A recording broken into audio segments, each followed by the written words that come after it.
स्थानीय लोगों को कोलियरी में नौकरी देने की मांग को लेकर भारतीय जनता पार्टी की ओर से सोमवार को बाराबनी क्षेत्र में कोलियरी प्रबंधन को ज्ञापन सौंपने का कार्यक्रम आयोजित किया गया था। आपको बता दें कि इस कार्यक्रम का नेतृत्व भाजपा जिला अध्यक्ष देवतनु भट्टाचार्य ने किया। उनके साथ भाजपा के अन्य नेता और कार्यकर्ता भी उपस्थित रहे। साथ ही सुरक्षा की दृष्टि से पुलिस प्रशासन द्वारा कड़े इंतजाम किए गए थे। हालांकि भाजपा प्रतिनिधि मंडल को कोलियरी प्रबंधन को ज्ञापन सौंपने का अवसर नहीं मिल सका और उन्हें बिना ज्ञापन दिए ही वापस लौटना पड़ा। इस विषय में भाजपा जिला अध्यक्ष देवतनु भट्टाचार्य ने आरोप लगाते हुए अपनी बातों को रखा। वहीं दूसरी রাজনীতির প্রসঙ্গ আসছে কোথায়?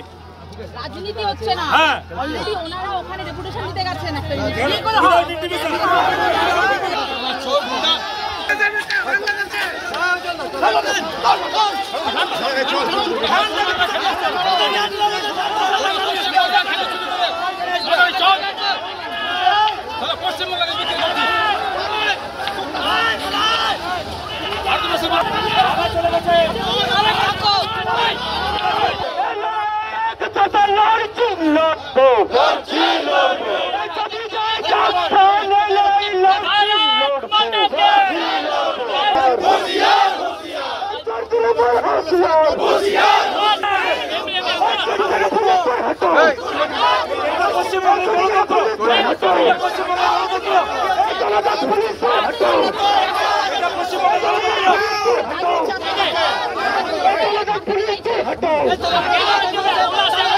দেখুন, আমরা একটা গণতান্ত্রিক পদ্ধতি মেনে একটা ন্যায্য দাবি নিয়ে স্থানীয়দের কর্মসংস্থানের দাবি এবং মাইন্সে যারা কাজ করছে তাদের শ্রমিক হিসেবে তাদের ন্যায্য অধিকার আছে যেটা তার সুরক্ষার দাবিতে তাদের সেটা মেনটেন করার দাবিতে আমরা এখানে ডেপুটেশন দিতে এসেছিলাম। আগে থেকে ইনফরমেশন দিয়েছিলাম, পুলিশকে দিয়েছিলাম, অথরিটিকে দিয়েছিলাম। তা আমরা যখন এখানে এলাম দেখতে পেলাম তৃণমূলের হারমাত যারা তারা ওখানে বাঁশ লাঠি নিয়ে ওখানে দাঁড়িয়ে আছে। পুলিশ আমাদেরকে আটকালো। পুলিশ আমাদেরকে বলছে, রিকোয়েস্ট করছে আপনারা চলে যান, এটাকে টলারেট করব না। আর তৃণমূলের দুষ্কৃতীদের কোনো অধিকার নেই এখানে রাস্তা দাঁড়িয়ে আটকানোর, তাদের সামলানোর দায়িত্ব পুলিশের। আমি আজকে কর্মসূচি ঘোষণা করছি যে আগামী কয়েকদিনের মধ্যে আমরা এখানে আবার ডেপুটেশনের জন্য আসব, এই সেম কর্মসূচি করার জন্য আসব। তখন পুলিশ যদি এই দুষ্কৃতীদের সামলাতে না পারে তার সমস্ত দায়িত্ব বিজেপির কর্মীরা হাতে তুলে নেবে। আমরা আমাদের ক্ষমতা আমরা রাখি তৃণমূলের দুষ্কৃতীদের হ্যান্ডেল করার, আমরা সেদিন রাস্তাতে সেটা দেখে নেব।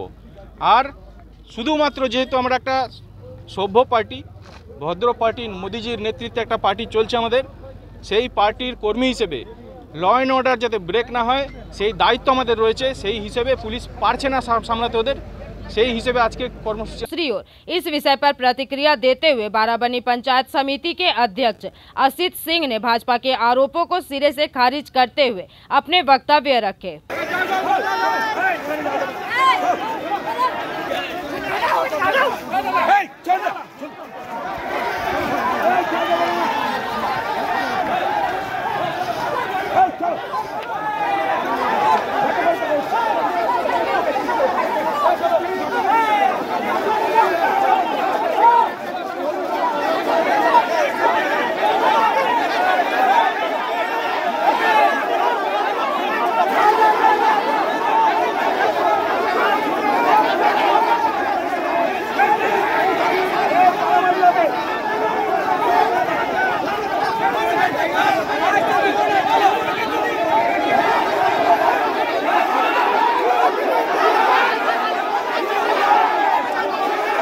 বিজেপির অভিযোগ যে কোলিয়ারিতে আপনারা ডেপুটেশন দিতে এসেছিলেন, আপনারা দিলেন না, কি বলবেন? দেখুন, এই মাইন্সটা কিন্তু অনেক কষ্টে চালু করেছে এলাকার মানুষ এবং ম্যাক্সিমাম চাকরি যাদের হয়েছে, যাদের জমি গেছে তাদেরই হয়েছে চাকরি। এখানে বিজেপির কিছু উচ্ছিষ্ট ব্যক্তি আছে, তারা চাইছে এখানে তোল্লা আদায় করতে।